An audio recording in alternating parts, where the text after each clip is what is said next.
BFM Business, les grands chantiers de la reprise. Jean-Baptiste Huette. Technologie, infrastructure de transport, numérique, espace, tout l'été, on va évoquer ces grands chantiers français ou européens qui se construisent actuellement sous nos yeux et qui préparent le monde d'après.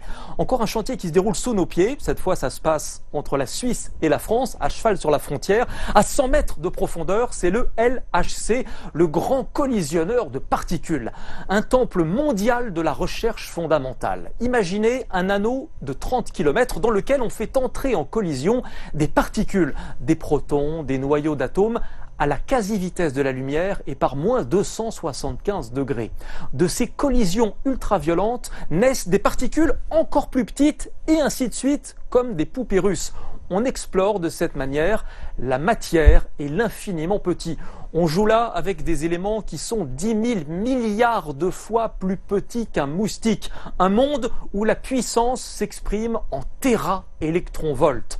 Sauf que cet anneau, mis en service en 1998, il commence à manquer un peu de puissance. Il faut le booster. L'idée, c'est donc de pousser encore un peu plus ses performances. Bienvenue au LHC, haute luminosité, un chantier qui prévoit l'installation sous terre de nouveaux matériels de refroidissement cryogénique, de systèmes de ventilation. On va mettre en place de nouveaux aimants surpuissants qui vont aider à guider les faisceaux de particules tout le long de l'anneau. C'est un chantier qui doit s'achever en 2027.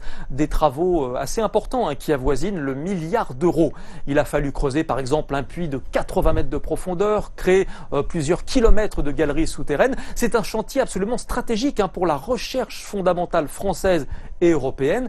Car oui, c'est au LHC qu'on a fait parmi les plus importantes découvertes scientifiques de l'histoire. Par exemple, le web qu'on utilise tous les jours a été inventé dans sa version moderne au LHC, au CERN, le Conseil européen pour la recherche nucléaire. Récemment, les scientifiques ont découvert, vous avez dû en entendre parler, le boson de Higgs, cette particule dont on soupçonnait l'existence sans jamais avoir réussi à prouver qu'elle était bien là et qui donne leur masse aux autres particules. Découverte incroyable.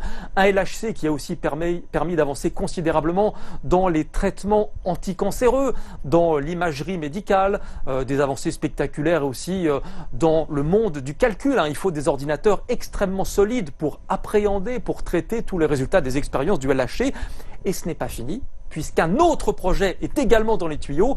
Un anneau de 27 km, c'est bien. Un anneau de 100 km, c'est encore mieux. Et ça, c'est l'objectif du CERN pour 2050, agrandir l'actuel accélérateur.